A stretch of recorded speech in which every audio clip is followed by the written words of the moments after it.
¿Estamos? Sí, parece que estamos ahora en conexión. Hola, buenas noches. A la mayoría que estamos ya aquí en Chile son las 10 de la noche ya, las 22 horas. 22 horas. Y hoy día estamos eh, iniciando también otro de nuestros capítulos de conversación, donde vamos a conversar con una química farmacéutica y que está, bueno, en máster en ciencia también y está estudiando para su doctorado en, en microbiología, si no me equivoco, pero después nos va a explicar también amigas de México y vamos a ver si nos acepta la invitación para poder conversar con ella. Ahí está, Jessica. Hola, Hola, justo les ¿qué estaba tal? platicando cuál era el plan. Más o menos yo también. Estaba haciendo Va, una que va. pequeña introducción. Y bueno, y también para explicarte a ti ya en vivo, porque como siempre les digo a los que están mirando estos videos, nosotros no nos conocemos, yo nunca conozco a los entrevistadores, eh, debido porque esa es la gracia de poder quizá demostrar que la ciencia, solamente por ganas de enseñar y divulgar ciencia, personas como nosotros que vivimos en distintos países sin conocernos, podemos conversar. Sí, sí, sí, sí, Esa, súper de acuerdo y contigo. ya, qué bueno, porque de hecho esa es la gracia también de tener el título de estos capítulos que se llaman Conversando de Ciencia con, y están destinados principalmente a una recopilación de ciertas experiencias que yo estoy haciendo para poder mostrárselo a mis estudiantes y de alguna forma que ellos también sepan qué es lo que hacen los científicos, a qué se Ujú. dedican, cómo llegaron a ser científicos y de alguna forma que no esté solo el profesor Pablo diciéndole todos los días qué significa y que de alguna forma también escuchen de otros lados distintas realidades. Entonces, para comenzar, quisiera ver si te podrías presentar tu nombre, a Sí, qué te dedicas, lo que has estudiado y dónde estás viviendo ahora. claro. Mi nombre es Jessica Lakshmi o Lakishimishi, para más complicado todavía. Yo soy química farmacéutica bióloga, egresada de la UNAM en México. Yo vivo en Ciudad de México actualmente. Eh, Parece que son tres carreras, pero en realidad es solo una, química farmacéutica bióloga. Ya platicaremos un poquito más de eso. Y Sí, también tengo gatitos, por si los escuchan. Y también tengo una maestría en ciencias químico-biológicas por parte del Instituto Politécnico Nacional, también en México. Actualmente estoy haciendo mi doctorado en el mismo programa de ciencias y pues me dedico a investigación. Yo trabajo en investigación principalmente clínica con una técnica que se llama citometría de flujo en un instituto de investigación en México. ya, eso es como la presentación formal y ahí yo estoy tomando nota también, escribo para poder hacer un Sí, resumen después sí, claro. y de alguna forma explicar también qué es lo que haces. Entonces, tú dices que existe allá en México, en la UNAM, la carrera de química farmacéutica biológica.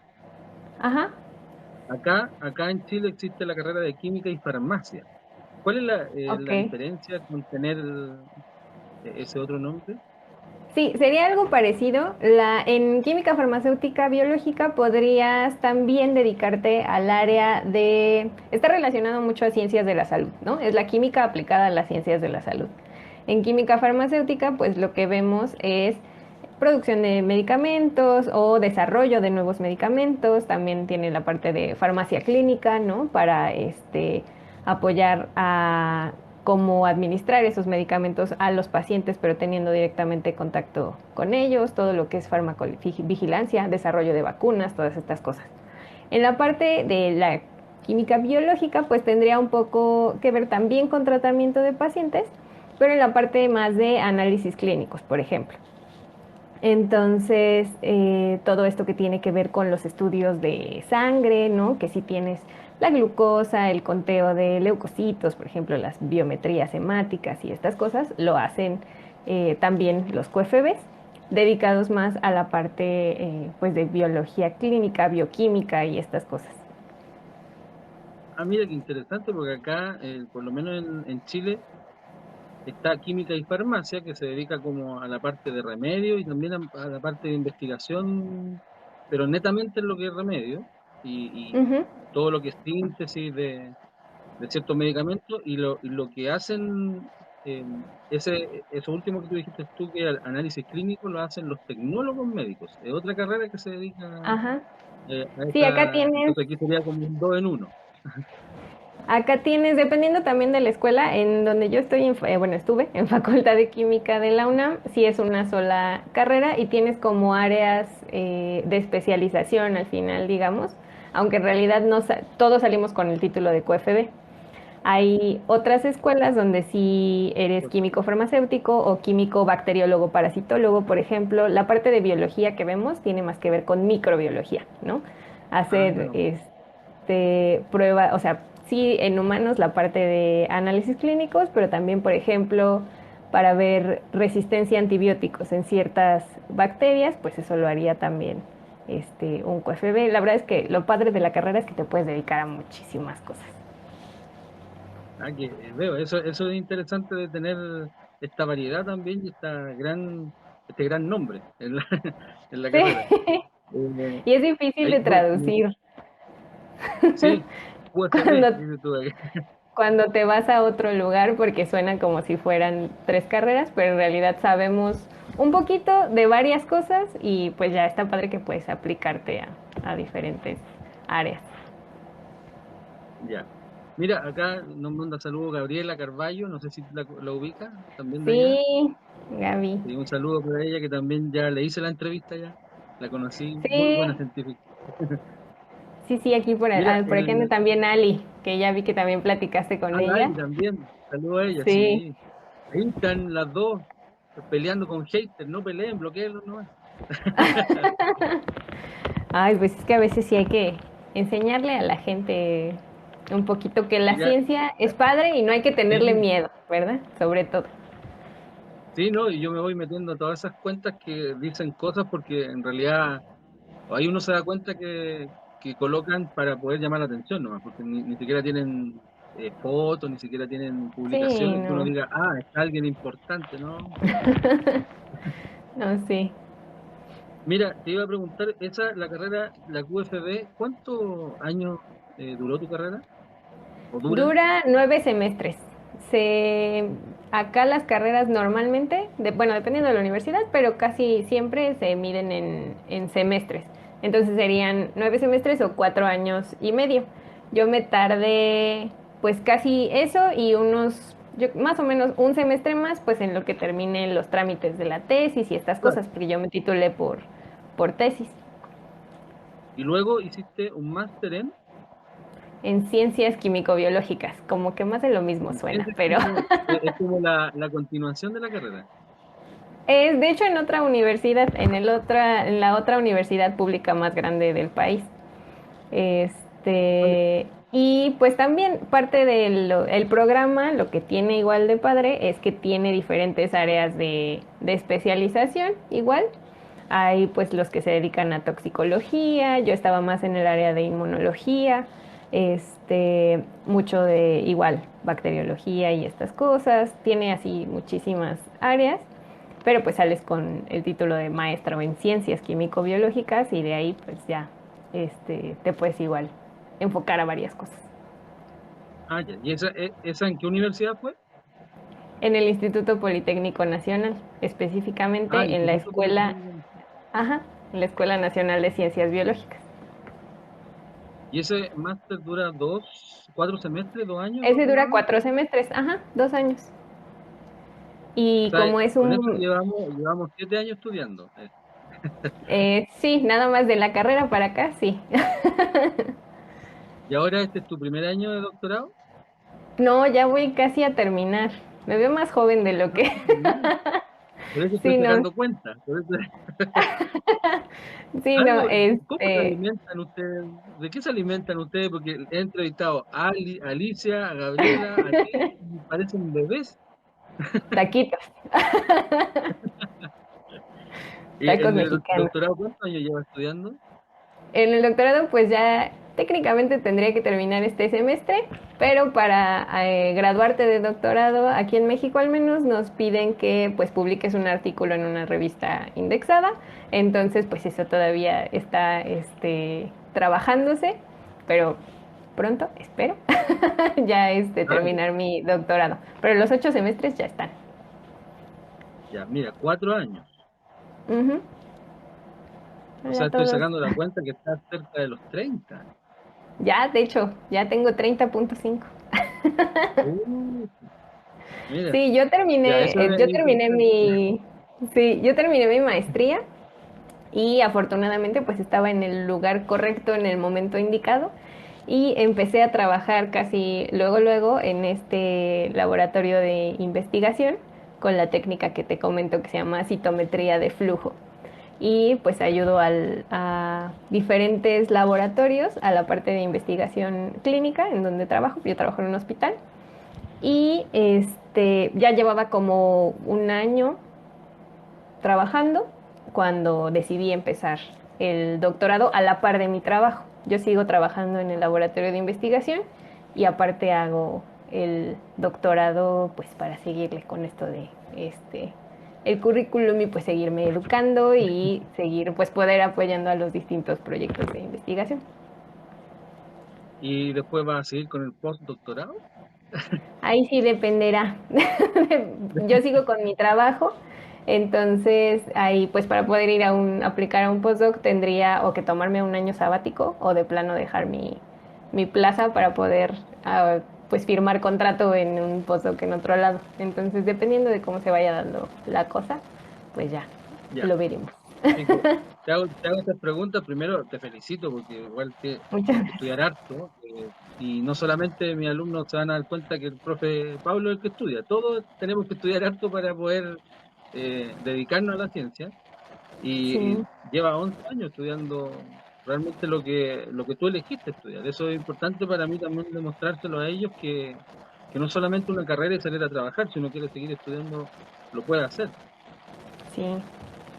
El, Más o menos para hacer la conexión, cuando tú empezaste a estudiar química y farmacia y ya conversando más de ciencia, Ujú. tú tuviste que hacer un trabajo, una tesis, luego en el magíster igual y en el doctorado Sí, también. sí. ¿Todo eso está alineado? ¿Tiene algo en común? ¿Te dedica a algo La especialmente? inmunología, en general, la inmunología, todos fueron temas un poquito diferentes, pero en lo que me he mantenido es en inmunología. Inmunología. Ujú. Ya. ¿Podrían explicarnos qué es lo que es la inmunología? Pues es un estudio del uno de los sistemas más complicados que tenemos en el cuerpo humano, ¿no?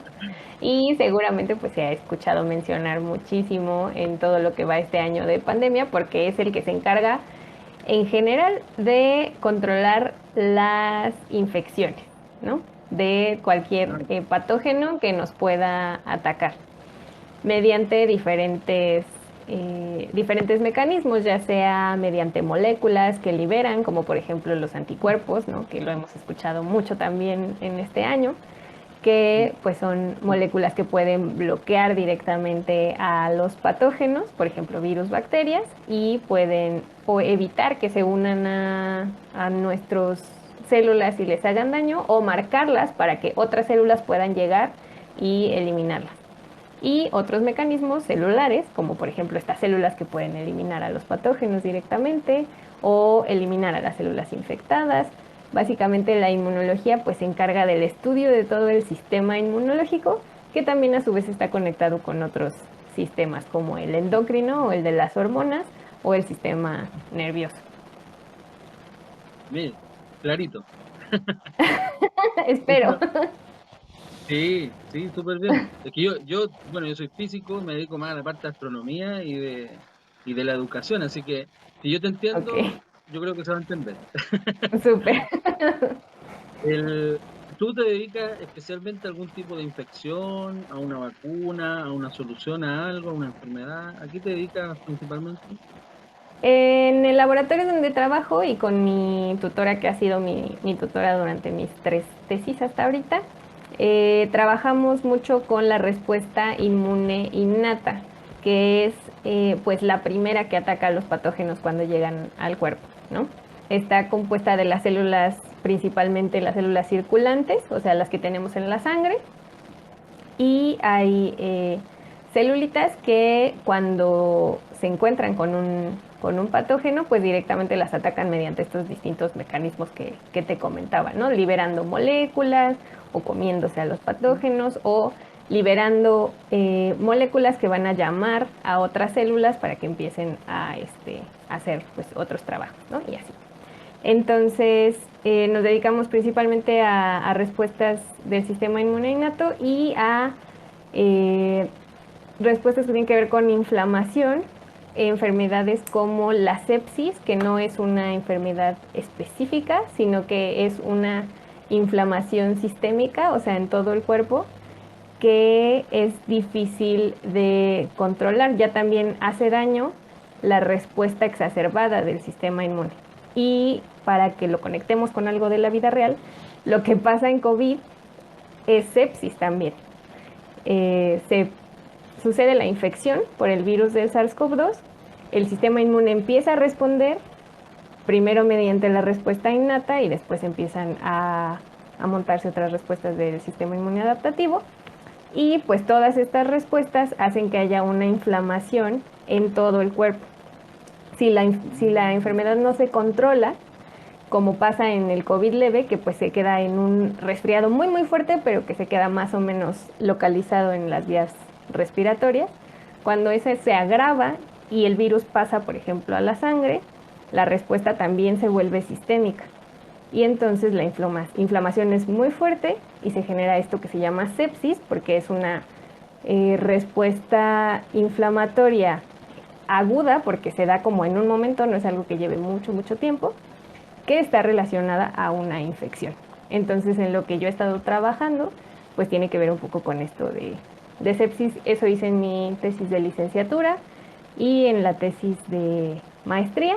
Ahorita en la de doctorado estoy trabajando en algo un poquito diferente, pero básicamente igual con el sistema inmune innato y cómo podemos ver cómo afectan distintas condiciones a la respuesta que tienen estas células de la sangre. Mira, y súper interesante y sobre todo está relacionado con lo que está pasando, porque quizás cuándo más vamos a tener otro tipo de pandemia en la historia, no sabemos todavía, ojalá que No no sabemos. todavía. Esperemos que si pasa falte mucho tiempo y que bueno, lo que hemos aprendido en todo este año nos sirva para poder tener una mejor respuesta mundial si esto llega a pasar y pues que no sea Quizás tan una de las difícil de cosas salir. buenas que tenía, claro, de las cosas buenas que tiene todo esto es que es claro, se ha estudiado más, hay más Ujú, personas dedicadas a este estudio. Pero también como yo le comentaba a los otros entrevistados, a Gabriel, a Alicia, a ujú. Matilde, a Alan, que son de México, de repente esto del COVID ha acaparado tanto la atención que hay otros lugares o otras áreas de la ciencia que están un poquito de lado. ¿Tú sientes eso también allá? Que han dejado algunos estudios de lado para poder centrarse en el COVID. Sí, bueno, de pronto es complicado también, ¿no? Porque pues nos complicó a todos el entrar a los laboratorios y estas cosas y poder ir a las escuelas, que también se hace mucha investigación en las escuelas, ¿no? Donde se estudian los posgrados. Y eso pues ha detenido mucho el avance de la ciencia en otros campos, ¿no?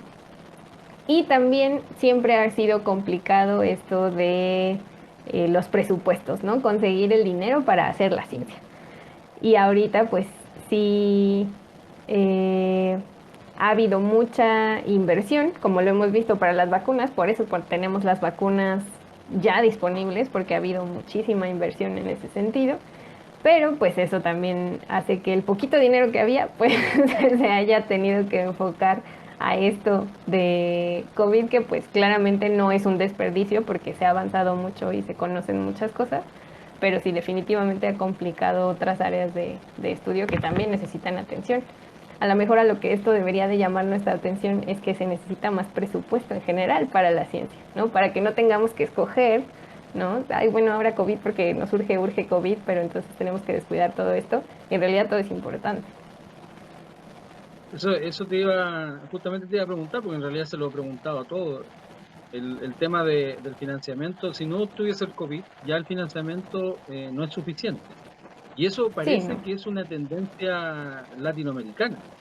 Yo no sé si tú tienes la misma opinión, porque en realidad he visto y he conversado con personas de otros países, de otros continentes que no sea América, y Ujú. aparte de Estados Unidos, Canadá, no, los demás países están bien pobres en la parte científica. ¿Por qué crees que se debe a eso? ¿Un asunto cultural? Tal ¿Qué vez nos no pasa nos hemos... a nosotros los latinos? Siento que, pues sí, tiene que ver con un asunto cultural en el sentido de que desde el principio de nuestros estudios, como que por alguna razón nos hacen creer o nos dan la impresión de que las ciencias son complicadas, ¿no?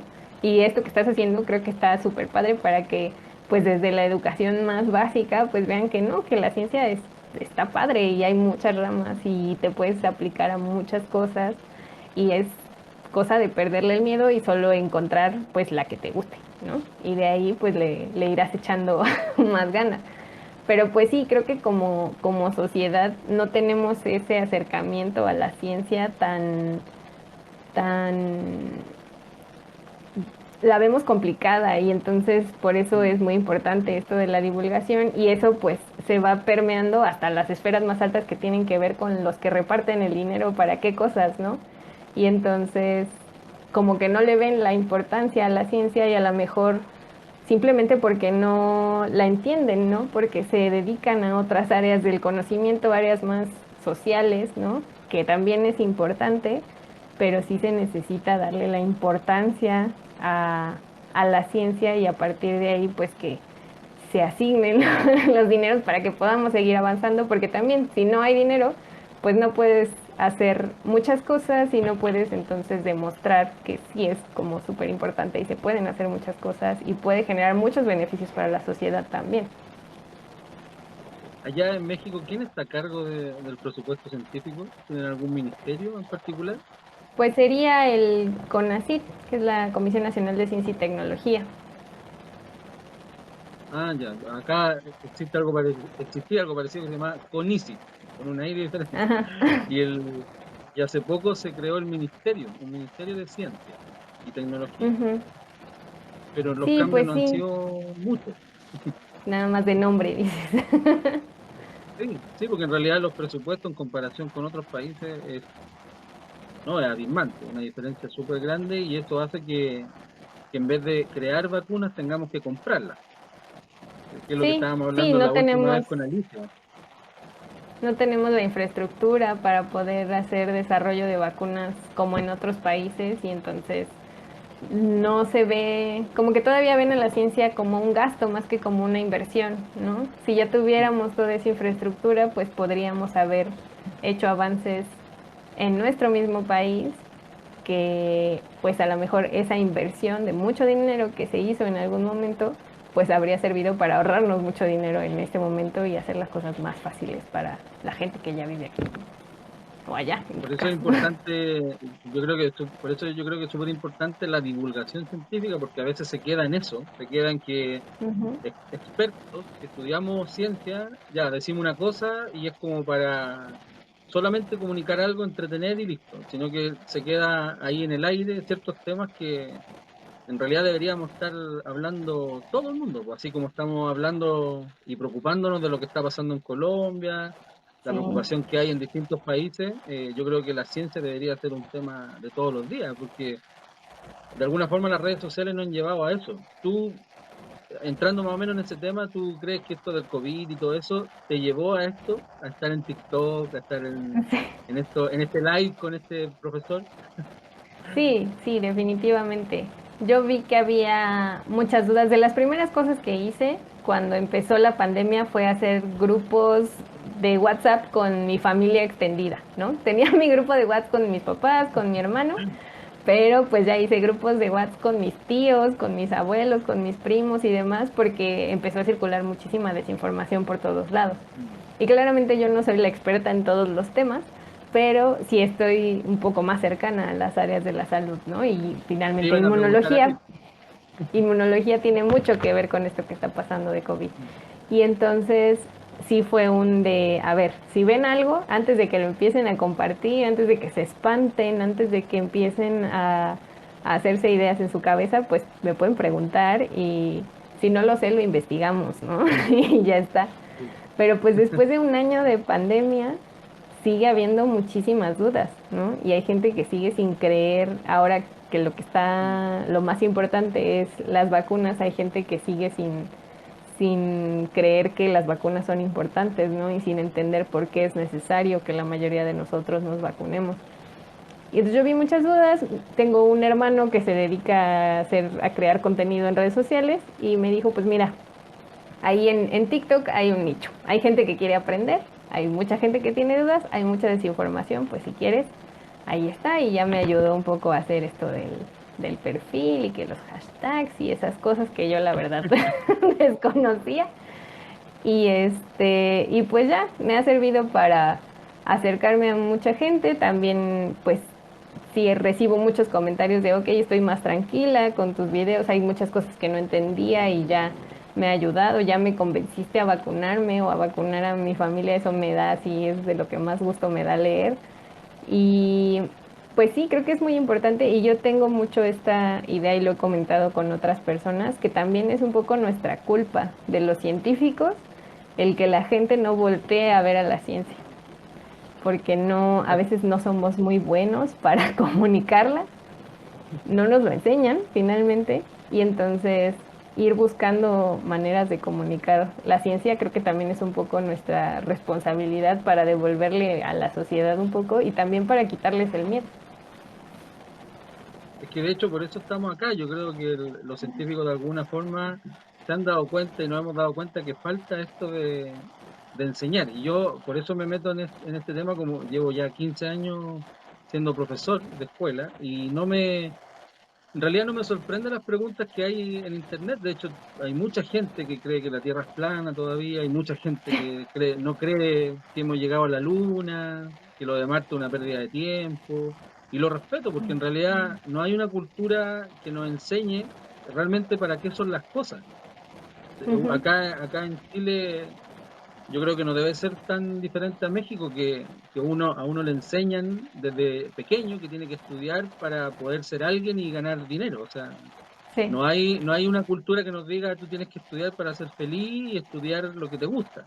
Por eso hay tan Ajá. pocos científicos que se dedican a la investigación como tú, y hay más científicos que se van por el lado de la empresa, la parte de negocio, los Sí. ingenieros.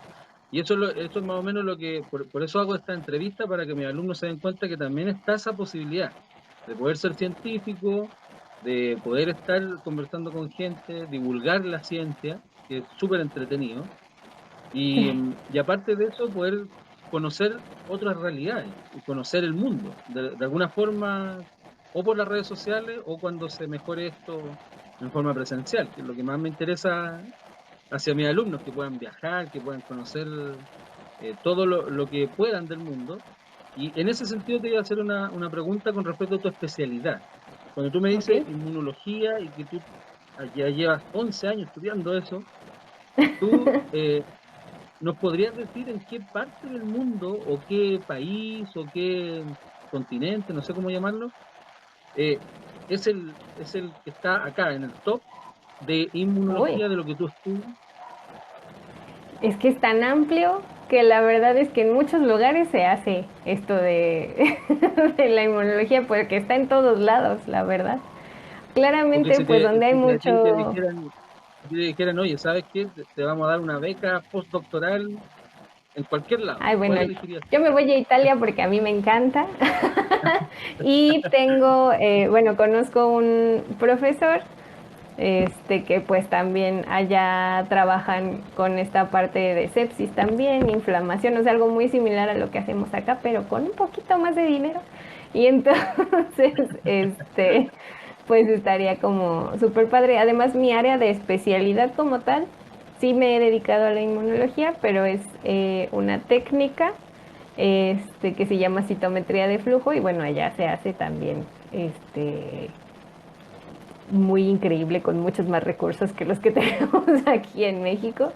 Y este doctor es un experto que nunca verá esto, pero el doctor Andrea Cosariza, yo soy súper fan. Y O sea, a Italia son los pasajes entonces. sí, sí, sí. Y para poder estudiar allá o para poder estudiar en otra parte del mundo, ¿necesitas estudiar otro idioma principalmente? Pues ya, la verdad es que el inglés es en lo que nos comunicamos principalmente en la ciencia.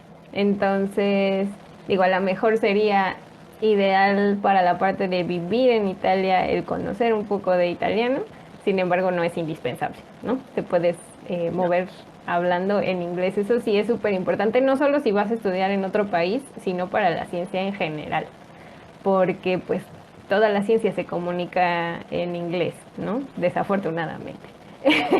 No es el idioma más hablado, pero pues en ese idioma se comunica la ciencia y pues siempre está padre ser bilingüe. Tenemos la ventaja como latinoamericanos que pues es una desventaja aprender inglés, pero es mucho más difícil el español y ese ya lo aprendimos desde que desde chiquitos. Entonces, a diferencia de los angloparlantes, que ellos solo generalmente tienen un idioma, nosotros pues ya tenemos al menos dos y eso multiplica tus posibilidades tanto de aprender como de consumir hasta entretenimiento. Te multiplica por 10 lo que puedes consumir en TikTok o en YouTube o así. Entonces el inglés es súper importante. Qué bueno que lo reafirme, porque todos me han dicho lo mismo y eso es súper importante para que no desvaloren lo que es la asignatura de inglés, que en realidad cuando uno Ujú, sale de allá de secundaria, acá se llama enseñanza media, cuando uno sale de ujú. la enseñanza media y llega a la universidad, todas las carreras tienen inglés, todos hemos tenido que estudiar inglés y para eso, y tiene una finalidad, es porque justamente los libros, los estudios, los papers eh, son en inglés y uno los Sí. tiene que traducir. Es harto trabajo ese. Sí, no, y es mucho más sencillo, pues mientras más joven te, te enfoques a aprender el idioma es mucho más fácil. Si ya acá, por ejemplo, pues sí te lo piden más o menos en lo que sería la preparatoria y la universidad, y sí tienes que hacer un examen para graduarte de la universidad, un examen de comprensión de lectura, pero pues finalmente te topas con pared cuando ya tienes que acceder al material y no lo entiendes, ¿no? Es más o menos Claro. sencillo pasar el examen de comprensión de lectura, pero en realidad lo tienen, bueno, yo lo veo más por beneficio personal, más que porque me lo pidan en la escuela, ¿no? Al final, el que va a sufrir eres tú cuando tengas que Sí. estar con el artículo y el Google Translate tratando de entender lo que medio estás viendo y es súper complicado, entonces te facilita mucho las cosas cuando ya entiendes el idioma y entonces ni siquiera lo tienes que traducir en tu cabeza, lo lees en inglés, sacas la información y ya está, ¿no? Entonces Es sí, que sí eso vale es mucho la importante pena. también, no solamente el tema del idioma, porque como yo me dedico a la parte educativa, a veces yo siento que no es solamente enseñar algo, es como la física, yo no puedo llegar y enseñar física, sino que es cómo lo enseño. Y a veces el inglés nos quedamos en una metodología tan mecánica que no nos llama la atención. Ujú, Es aburrido a veces, siempre lo mismo, o en la universidad te ponen el audífono y uno tiene que estar repitiendo palabras, sí. pero a lo mejor quizás la metodología, como en todo área, es la que debería cambiar. Pues en esa lucha estamos los profesores ahora, por lo menos Ujú. en nuestro país, interesados en esto, de poder em, modernizar la educación, que es lo que Sí, pasa más o menos en los países latinoamericanos, también está pasando lo mismo, nos hemos quedado muy atrás con respecto a enseñar cosas. sí, no, y sobre todo para esto en particular del idioma, creo que ayuda mucho que uno solito vaya tratando de empaparse de el idioma. A mí no me tocó tanto porque no soy tan gamer, a pesar de lo que dicen que sí por la silla, solo es muy cómoda. Pero Ah, algo que, por ejemplo, le pasó a mi hermano, que es un poco más chico que yo, es que jugaba muchos videojuegos, ¿no? Y ahí pues también puedes sacarle el inglés. O sea, hay videojuegos mm, que ni siquiera están en español. O si tienes la opción, pues jugarlo en inglés. Ahí algo le irás entendiendo con el contexto y así, y pues vas agarrando palabritas, ¿no? O si puedes ver las películas en inglés pero con subtítulos en español, no nada más leer los subtítulos y ya, ¿no? Sino escuchar lo que están diciendo y tratar de conectar con lo que estás leyendo. Y creo que eso facilita mucho el que agarres vocabulario y que puedas ir comprendiendo poco a poco el idioma de una forma un poco más orgánica, más que como te lo enseñan en la escuela, ¿no? Porque en la escuela pues iba a ser mucho gramática, algo mucho más sistematizado que a lo mejor nos lo hace aburrido y más complicado, ¿no? Pero pues más Sí, pues, importante es por eso comprender. qué bueno que también me gusta que lo puedas decir tú y esto no está previamente conversado por si acaso, porque son las mismas palabras que yo de repente les puedo decir a ellos que traten de ellos tomar las oportunidades que tienen. Los chicos ahora, los adolescentes, tienen tantos recursos tecnológicos Mm, que por lo menos yo no lo tenía. Yo tengo 37 años, entonces yo no crecí tanto con el Internet. eh, y que era más difícil, ahora es más fácil tener estas cosas. Te iba a preguntar también, ya que estamos conversando de hartas cosas, llevarte al lado científico acerca de lo que tú has escuchado con respecto a esto de las vacunas, ¿no? Tampoco me quiero concentrar toda la entrevista en el COVID, pero hay algo que salió la semana pasada, por lo ajá. menos en Chile, que ahora estaban diciendo que había que dar una tercera dosis para una de las vacunas. Aquí como que todavía no sabemos cuál es la diferencia entre una y otra, cuál es mejor, cuál es peor, por qué una, dos, tres dosis. ¿Tú podrías explicarnos lo que sabes acerca de eso? Sí, pues básicamente, si tú me preguntas cuál es la mejor vacuna, es la primera a la que tengas acceso. Esa es la respuesta, ¿no?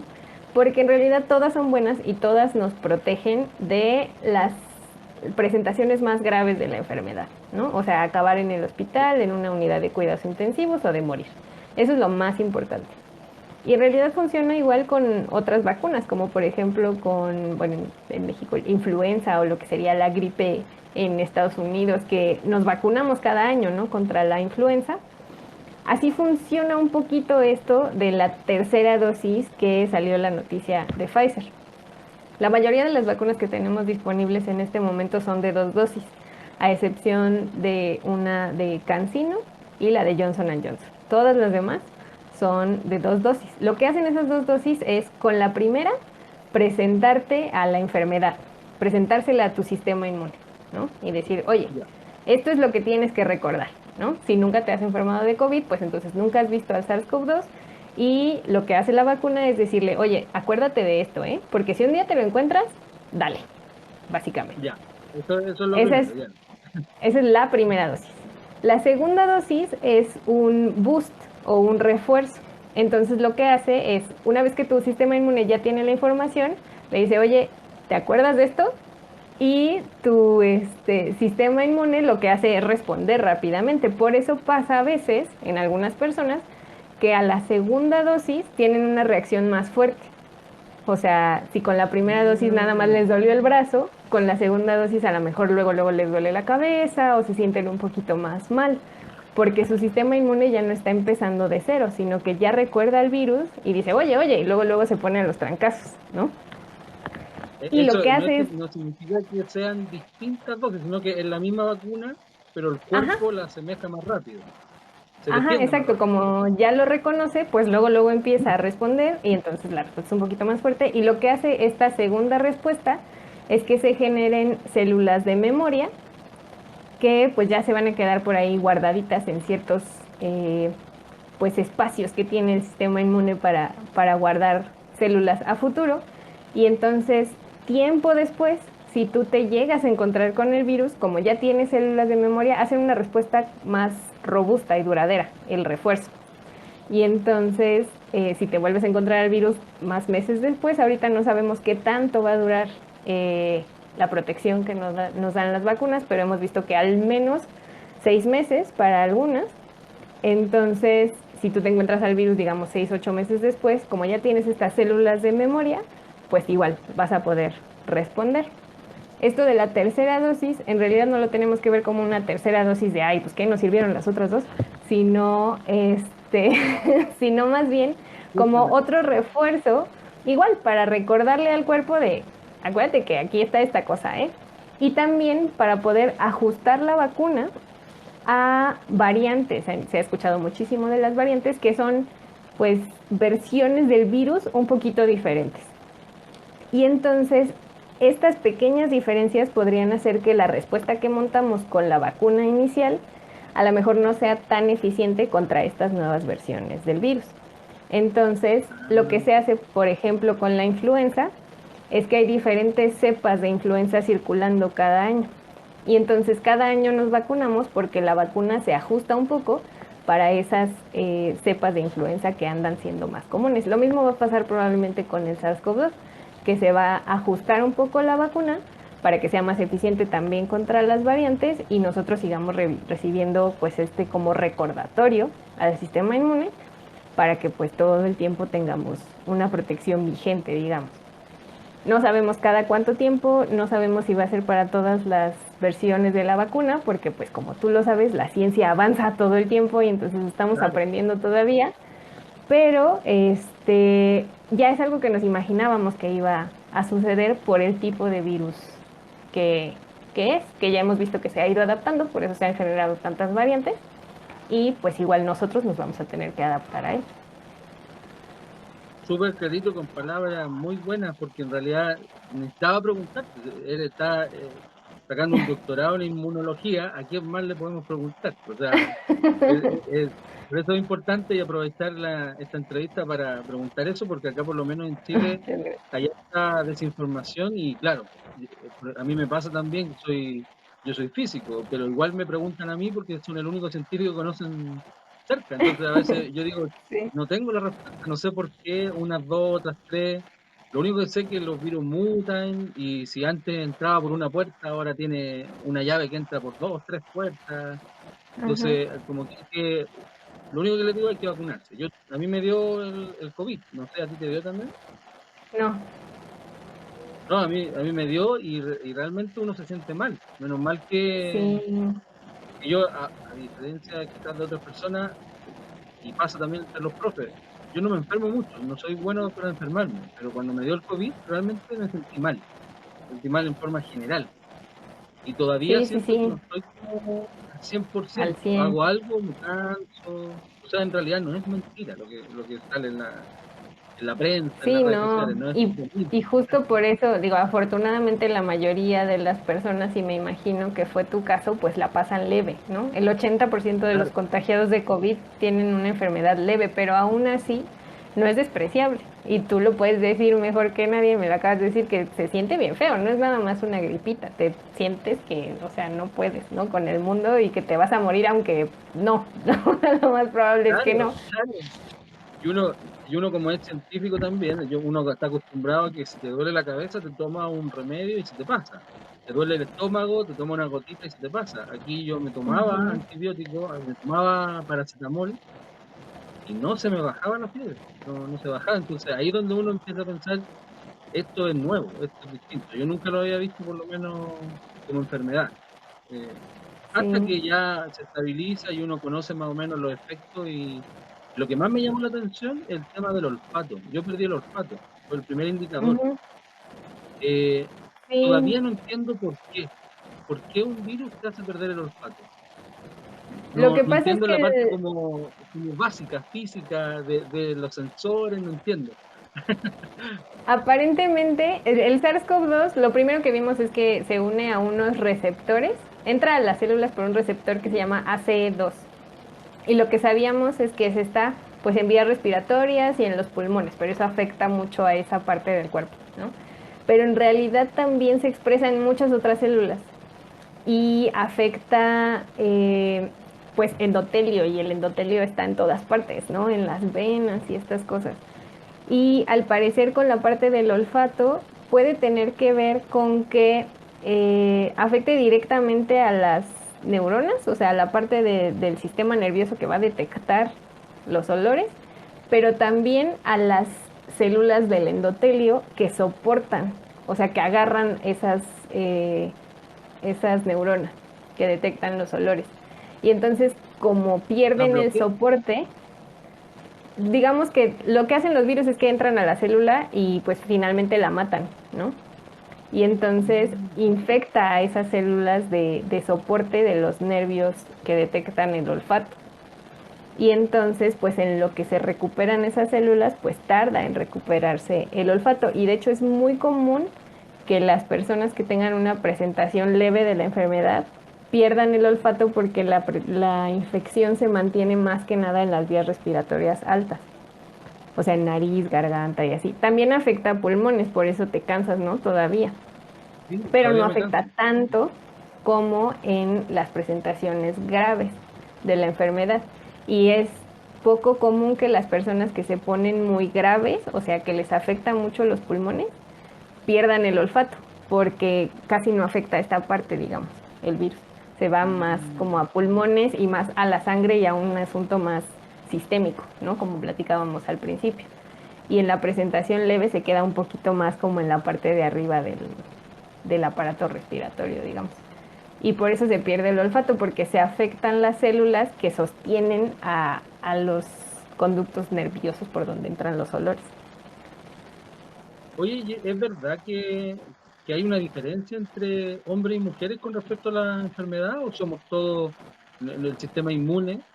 Tú eres experta, somos todos iguales.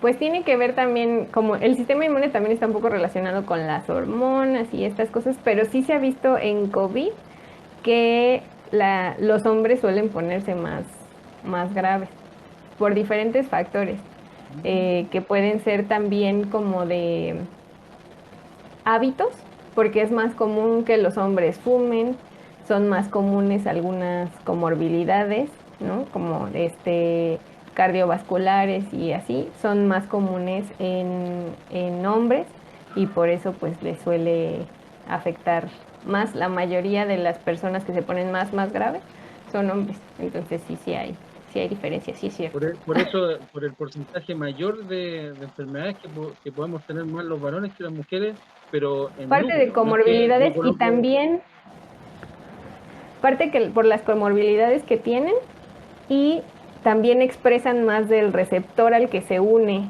el virus. Entonces, pues puede afectar como más fuertemente a la célula. pero no significa que el sistema inmune sean distintos, biológicamente hablando. No, pues sí puede tener un poco de relación como la parte hormonal, porque sí nos hace un poco diferentes, pero en el caso de COVID sí tiene un poco más que ver con que expresan más el receptor y con la parte de hábitos y comorbilidades que afecta un poquito más. Y mira, aquí nos saluda Jeffrey, acá es un científico que vive aquí en Chile, que pronto lo voy a entrevistar.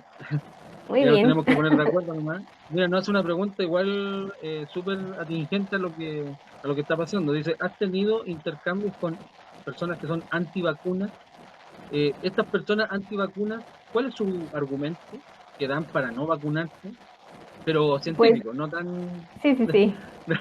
Eso del chip, no. Existían, sí, no, existían de hecho desde antes del COVID, ¿no? Todo este movimiento antivacunas viene de el artículo que publicó una persona que en su momento era médico y publicó un artículo que decía que las vacunas estaban asociadas con que se desarrollara autismo. Pero poco tiempo después se Ah, por el encontró, mercurio era, ¿no? ¿quién, perdón? Era por la cantidad de mercurio que podía tener.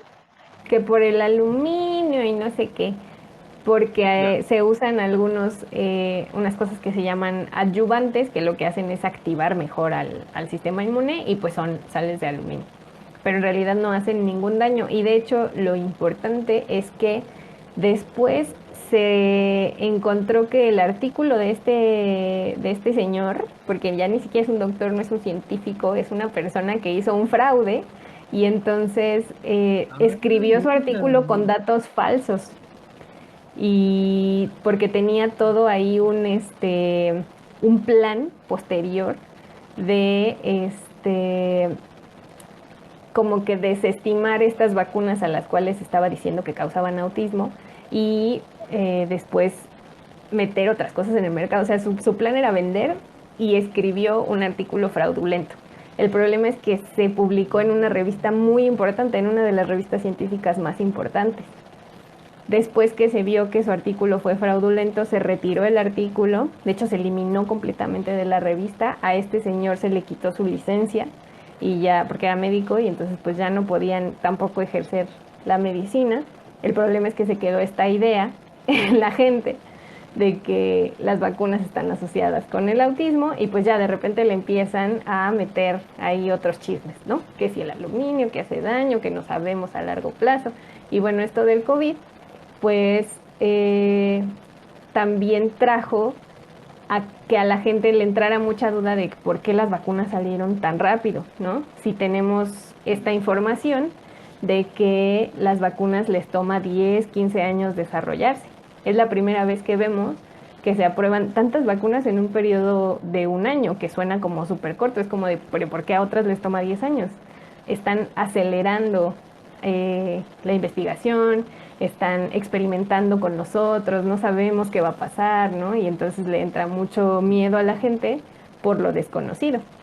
Pero en realidad hay que entender que el desarrollo de una vacuna no tiene que ver con que a fuerza te tengas que tardar 10 años, sino que puedas cumplir con todas las fases de estudios clínicos necesarias y son estudios caros y entonces por eso se tarda mucho tiempo el desarrollo de las vacunas, porque no siempre hay dinero, lo que platicábamos, ¿no? Entonces, si no tienes dinero, no puedes hacer estos estudios y además si estás haciendo vacunas contra enfermedades que no son tan, que ya no están circulando de manera como tan fuerte en la población, ¿no? Que no tienes una pandemia activa y entonces no tienes muchos sujetos en los cuales se vaya a presentar la enfermedad, pues es muy difícil evaluar si la vacuna está funcionando. En el caso de COVID, pues hubo mucha inversión porque esto no nos está afectando solo en la salud, sino que está afectando en temas económicos muy importantes a todo el mundo. Entonces, hubo mucho dinero invertido en las vacunas y al haber mucho contagio, pues es relativamente sencillo tener grupos grandes de voluntarios a los cuales se pueda vacunar y ponerles placebo y que en esos grupos grandes de voluntarios se contagien algunos y podamos comparar si funciona mejor la vacuna o el placebo. Y eso se puede obtener más rápido porque tenemos como todos los recursos así a la mano y mucho esfuerzo científico y mucha inversión monetaria.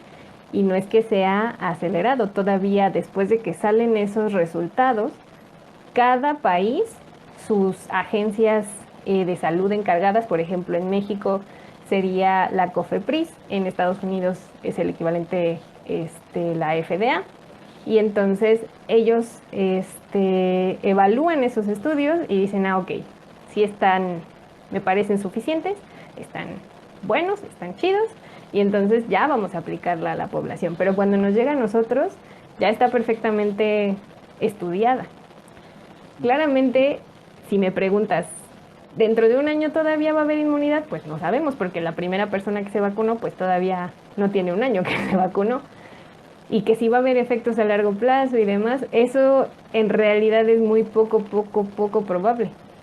Porque si ni siquiera sabemos si la inmunidad va a durar más de un año, mucho menos, o sea, es mucho más difícil que nos pudiera causar ahí una enfermedad o ya las cosas todas estas locas que se inventan, que si el chip o que si se va a modificar el ADN.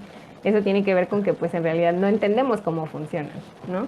Pero para eso estamos aquí, para tratar de explicar Claro, por eso es cómo tan funcionan. importante el rol y también es importante lo que estamos hablando, porque en realidad quizá a lo mejor sin esto no hubiésemos estado hablando nada y cada uno encerrado también en su Sí, país, yo en la sala, tú en el laboratorio y sin comunicarse con nadie. Entonces, sí es sí, verdad, eso falta divulgar y divulgar bien. No cualquiera que se coloca como científico en las redes sociales va a ser científico, sino que hay que tener un respaldo y qué mejor que un respaldo como este, como la conversación, como poder también invertir un poco de tiempo en aclarar ciertas cosas.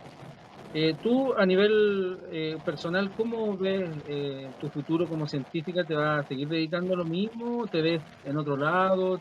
¿O quieres probar otra ciencia o vas a seguir en lo mismo?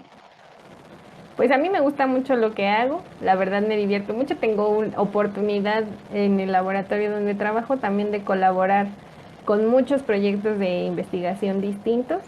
Este, yo específicamente trabajo un poco más con inmunología, pero por la técnica a la que me dedico, pues puedo colaborar en proyectos de cáncer, pero también proyectos que tienen que ver más con bacteriología y cosas así de más chiquitas. Y entonces, pues puedo hacer en realidad muchas cosas. Me gusta mucho, eh, ya que termine el doctorado.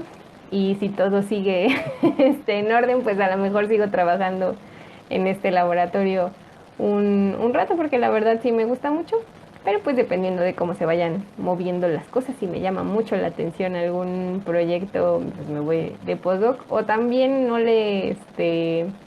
pues no le digo que no a la industria, ¿no? A lo mejor a desarrollo de nuevas tecnologías o estas cosas, igual también estaría padre. Y en el caso hipotético, si tuvieses la oportunidad de haber estudiado otra cosa, hay otra cosa más que te gusta aparte de la ciencia, ya sea en la parte biológica, química, hay otra ciencia, otra rama del conocimiento que te gusta. Pues en algún momento pensé estudiar medicina, pero pensé que iba a sufrir mucho viendo a la gente sufrir. Y entonces me arrepentí, por eso mejor me fui a igual ciencias de la salud. La química me gusta mucho, la química me parece muy interesante, y pues con lo de QFB puedo seguir asociada a ciencias de la salud. Pero probablemente si hubiera estudiado otra cosa, hubiera estudiado algo más de artes y así. Igual hubiera estudiado música o algo así. Lo padre es que pues puedes hacer como varias cosas a la vez. Cuál es tu hobby principalmente? Uy, pues ahorita esto de las redes sociales que ya le he ido metiendo bastante, y ahorita pues me gustaría también educarme más en este sentido, porque como comentábamos, pues como parte de nuestra educación científica no está la parte de divulgación, que ya vimos que es muy importante, pero no es tan sencillo comunicar en palabras que todo el mundo pueda entender esto de la ciencia. Entonces creo que me gustaría pues leer un poquito más y educarme en ese sentido para poder seguir pues ayudando y así. Qué bueno porque una de las entrevistadas que tuve hace poco era una astrónoma de acá de Chile y que se dio Ujú. cuenta que la astronomía, a pesar de que Chile es el país de la astronomía en el mundo, hay poca divulgación que no sea turística, hay poca divulgación que se dedique a enseñar astronomía. Entonces, ella, después de haber estudiado un magíster en astrofísica, va a estudiar un magíster en comunicación, imagínate, se dio vuelta la vida que ella pensaba que iba a estar ahí con su telescopio toda su Sí. vida, sino que ahora creó una fundación, Órale, hace qué clase a padre. niños y se dio cuenta cómo también los profesores, la dificultad que tenemos cuando tenemos que explicar las cosas para todos, no para los que les gusta o los que saben, que es lo que pasa en la universidad, con los profesores de universidad que Sí. claramente le están explicando a alguien que quiere estudiar, pero en los colegios, en la secundaria pasa algo diferente. A ti, ya desde el punto de vista personal, cuando tú quisiste estudiar ciencia, cuando tú dijiste, ya, esto es lo mío, esto es lo que me gusta, ¿es porque alguien te inspiró, tuviste algo en alguien o te diste cuenta a qué edad más o menos que iba por ese lado? Pues yo creo que tuve mucha suerte de tener buenos profesores, que me llamaban la atención hacia pues sí, esta parte. O sea, creo que toda la vida dije que quería ser doctora, ¿no? Cuando era chiquita decía que quería ser doctora, entonces pues como que me llamaba la atención y así, pero pues también mi mamá es enfermera, entonces tengo pues un poco como de acercamiento por esa parte. Eh, pero cuando ya me decidí a estudiar química, creo que fue en la preparatoria, que tuve un profesor muy bueno de química, que más que ser bueno, bueno, sí era muy bueno para su materia, pero además la hacía muy interesante. Yo me acuerdo que todos los días llegaba y en el pizarrón escribía en la parte de arriba una frase. que a lo mejor sí tenía algo que ver con la materia, pero a lo mejor era una frase así X para la vida, ¿no? Una frase motivacional y así. Y entonces pues ya te llamaba la atención a voltear al pizarrón, ¿no? Al menos de inicio para la clase, pues ya tenías que ver el pizarrón, al menos para leer la frase, ¿no? Y hacía sus clases muy divertidas, muy didácticas y pues ya, o sea, también a mí se me facilitaba un poco, pero creo que también porque era muy divertido ponerle atención a este profesor, ¿no? Entonces, pues ya de ahí como que con diferentes estilos de profesores, pues le fui agarrando el gusto a esto de la química y las ciencias y así. Pero sí, sí es muy importante la forma en que los profesores comunican, sobre todo en los niveles más básicos, porque ahí es donde puede, este, pues despertar un poco más el interés.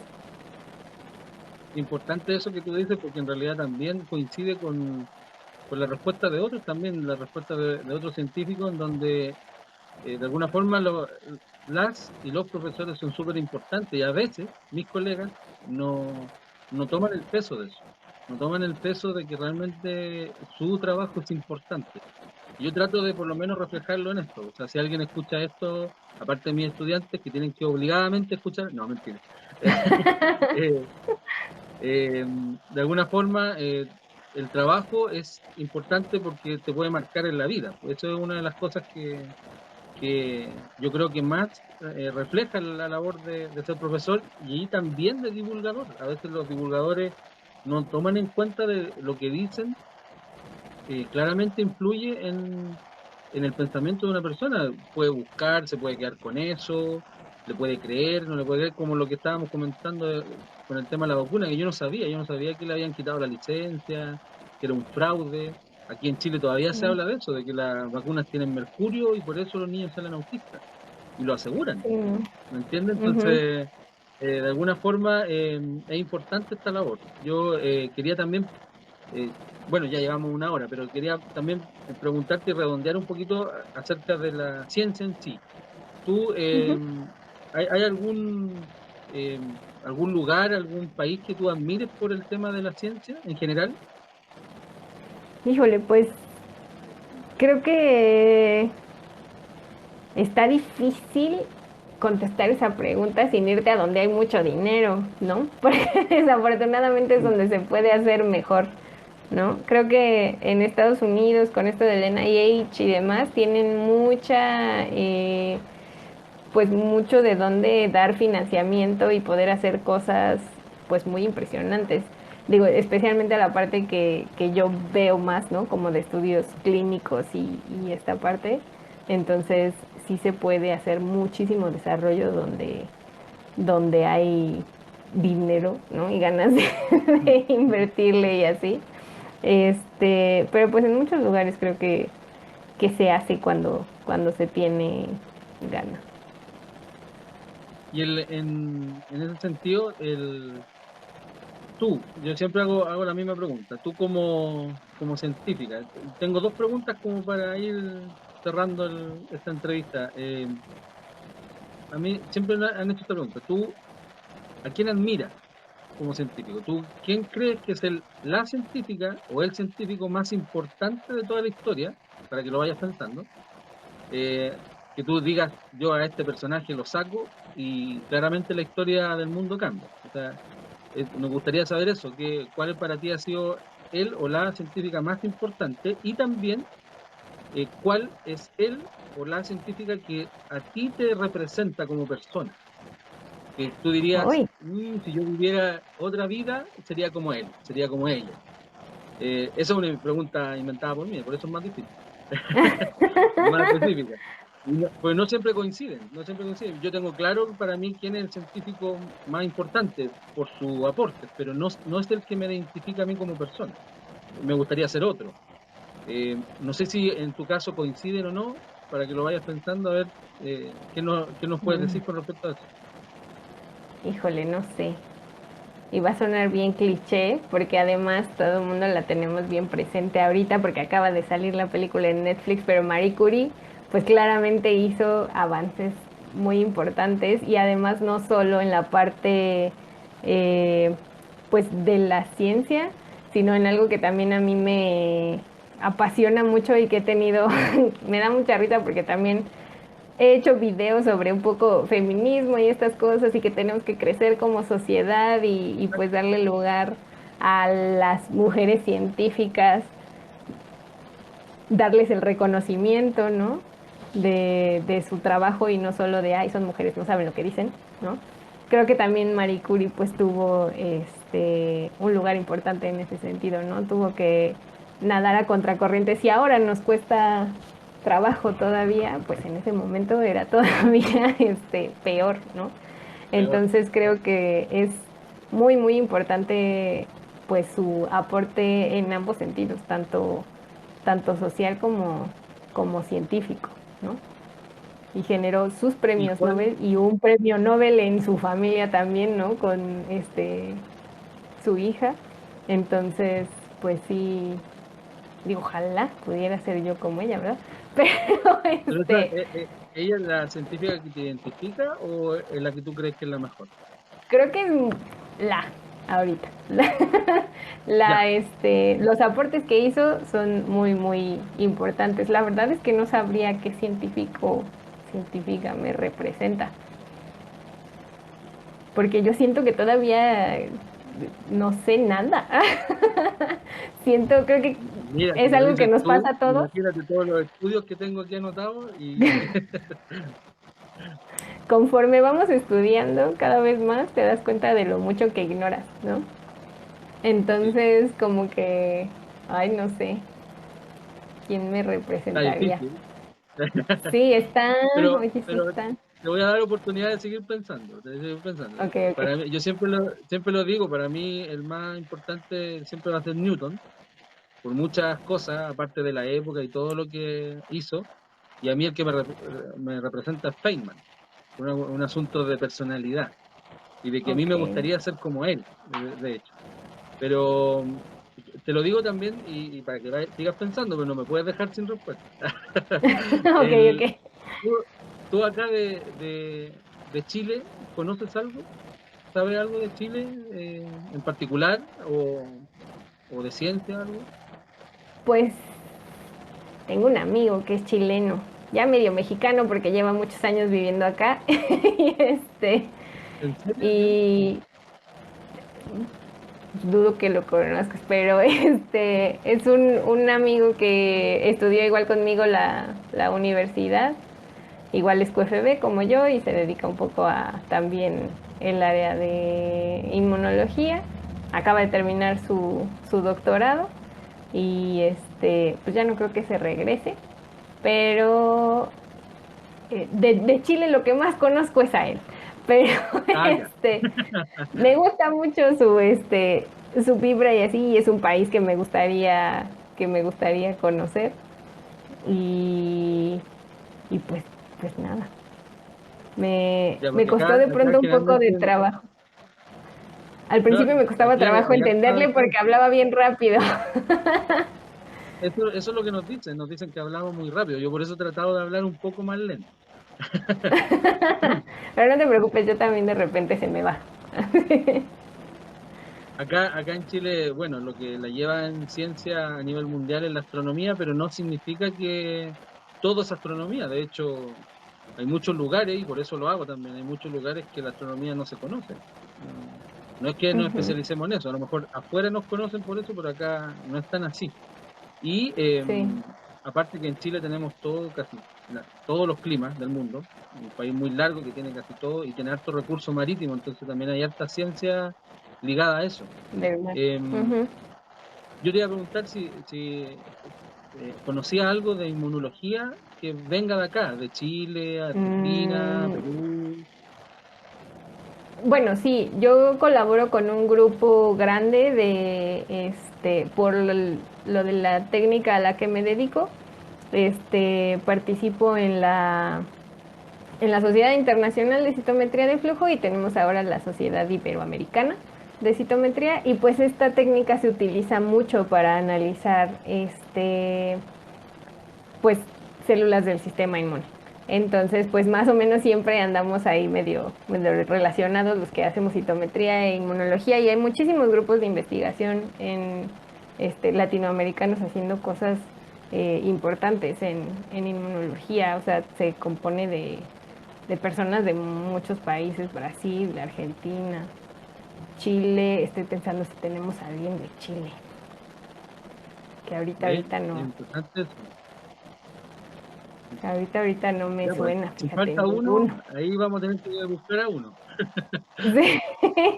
Sí, sí, porque, pero sí hay muchísima inmunología que se está haciendo en español en Latinoamérica y también es importante y son trabajos que de pronto un poco más complicados por el tema que tenemos económico, pero igual son avances que tienen impacto también internacional.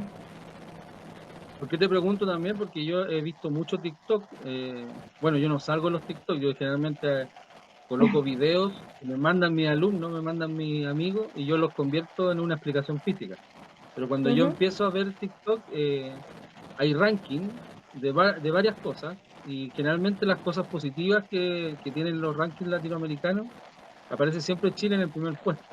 Chile no es un paraíso, por si acaso, no es un paraíso, no crean que porque se dice que tiene buena economía, no significa que estemos totalmente bien. De hecho, lo que pasó ahora en Colombia, a nosotros nos pasó el 2019 también.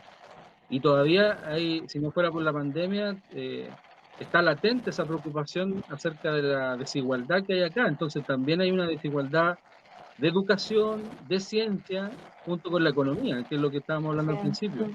Mucho referente económico, mucho ingeniero comercial, poco científico. Y ahora que se dieron cuenta de que un virus, una pandemia nos podía matar, Sí. se preocuparon, pero aún así siguen viendo la parte económica, más que la parte de Sí, salud es o difícil. ciencia. Es un asunto cultural, creo. Sí, que nos va a costar, pero en realidad, mientras podamos hacer algo y que quede claro que se puede hacer, yo creo que podemos Sí. cambiarlo. ¿Se te ocurrió algún científico que te caracteriza? Híjole. Pues me gustaría, ahorita por lo que he estado haciendo, pues acercarme más a la parte de divulgación, ¿no? Y justo hace poquito fue el Congreso Mexicano de Inmunología y tuvieron una entrevista con Peter Doherty.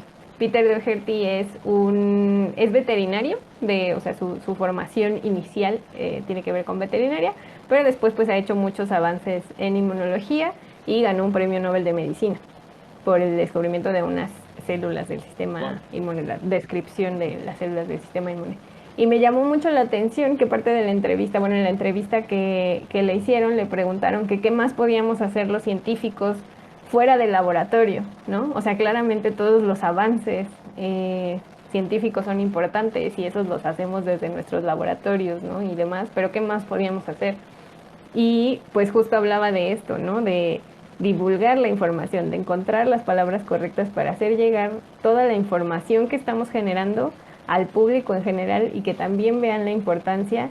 Y esto no lo dijo él, pero es algo que yo me he dado cuenta que hay muchísimo miedo a lo desconocido y viene de la ignorancia, pero no en el sentido de qué ignorante eres, sino en el sentido de que de verdad pues es algo que no comprendes y no es tu culpa, ¿no?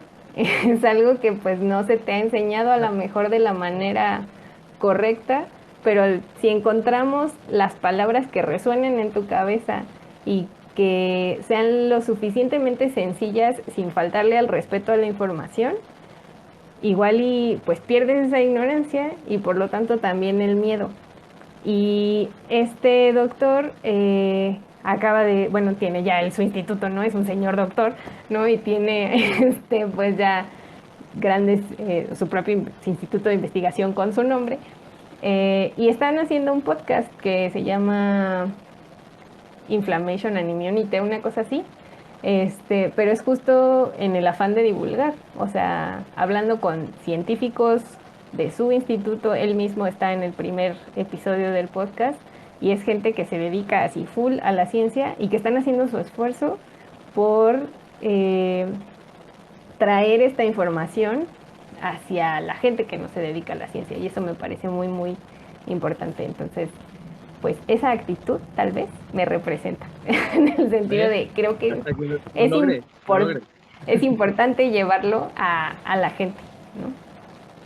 Sí, eso, y de hecho, ya una persona que ganó un premio Nobel, uno cree que son personas que nunca va a llegar a conocer o escuchar, y pasa con esto de las redes sociales. Sí, Yo la semana pasada estaba súper emocionado porque tuve un Zoom con varias personas, tuve un Zoom con Roger Penrose, que ganó el premio Nobel hace poco, un físico, y yo pensé que nunca lo iba a conocer en la vida. Yo leía libros con ajá. él, de él, y me impresionó mucho la sencillez con que son los científicos de renombre. Entonces, claro, a Sí, eso creo quería que llegar, es que más, uno tiene un más se las dan de muy así los que luego ni han llegado a esos niveles, ¿no? Creo que la gente que ya tiene ese reconocimiento por lo que ha hecho, pero creo que no buscándolo, ¿no? No buscando ese reconocimiento y no decir, oigan, vean lo bueno que soy. En realidad, pues han llegado hasta donde están porque buscan el avance de la ciencia, ¿no? Y no todos los casos, seguramente también habrá quien, claro. pues sí se las dé de muy acá y haya llegado hasta ahí, pero sí siento que los mejores científicos son los que intentan siempre compartir tanto entre la comunidad científica, pero también con el resto de la población todo lo que saben, Pregunta más corta y la última, ya para no cansarte mucho y no quitarte tanto tiempo. ¿no? No te Te voy a, preocupes. esta sección la voy a inaugurar contigo, porque no se la había hecho a los Ok, demás. ok, ¿Libro ok. favorito? Mi libro favorito, pues yo creo que El perfume de Patrick Süskind, porque es el Sí. primero que recuerdo que leí por decisión propia en la secundaria, justamente. Me lo encontré ahí en la biblioteca chiquilla y abandonada de la secundaria. Me llamó la Y después atención. te gustó la película? Pues fíjate que es de las películas mejores hechas que he visto basadas en un libro, excepto por el final. Mm. Todo lo demás Ya. está ahí dos, dos. Pero sí, sí, sí, prefiero el libro, Me- definitivamente. Mejor película. Mejor película. mm, Más que Híjole, pues mejor, me sino que gustan la que mucho. a ti te haya gustado. Mm. Me gusta, como me gusta esto de la música, creo que Moulin Rouge es así como, porque la historia está bonita y las canciones están, bueno, está bonita, pero está triste. Y, y pues la música está muy padre. ¿Y alguna serie de televisión? Breaking Bad. Ajá, tenía que ser. Sí, pues sí, es la mejor serie. No, Te yo diría también Game of creo que Thrones es, si yo no también hubiera creo que acabado es tan la mal. mejor serie. Pero como serie, yo creo que también es la mejor, más que el lado científico, también es, aparte que un Sí, sí, profe de sí. química, entonces igual como que me llegó harto. Ajá. Sí, sí, sí, Breaking Bad. Breaking Bad, ya, bien. Eso, más que nada, eso era la instancia, y agradecer tu tiempo. No sé si tienes alguna duda, un mensaje, y que ojalá sea también intencionado a mis estudiantes que van a querer estudiar quizá algo relacionado con lo tuyo, o los que están ahí indecisos, si nos gustaría decirnos algo. Sí, pues primero muchas gracias por la invitación. Y segundo, que lo más importante, más que preocuparse hacia eh, sentirse presionados, ¿no? De tienes que estudiar esto y hay que hacer dinero y hay que hacer esto y el otro, en realidad lo más importante es encontrar lo que te gusta. Y puede ser en las ciencias, que son maravillosas, pero también puede ser en otras áreas de estudio, ¿no? Sociales o artísticas. Lo más importante es encontrar lo que te gusta, porque así el día a día y cuando te dediques a eso no se va a convertir en una carga, ni en un trabajo, ni te va a costar hacerlo, porque te vas a divertir todos los días y además vas a ganar dinero por eso. Lo que yo digo es que el éxito viene de la mano del esfuerzo y le vas a echar más ganas si encuentras hacer algo que te gusta. Si encuentras eso que te gusta, lo vas a disfrutar, le vas a echar ganas y entonces el éxito llega solito, ya seas físico, matemático, químico, médico, artista, cantante, politólogo, lo que sea, el éxito viene de la mano de las ganas que le eches y para eso es importante encontrar lo que te gusta. No, muchas gracias por tus palabras y gracias por los mensajes que claramente a más de alguna persona le va a llegar. Eso, tenlo claro. Muchas gracias por tu disposición también.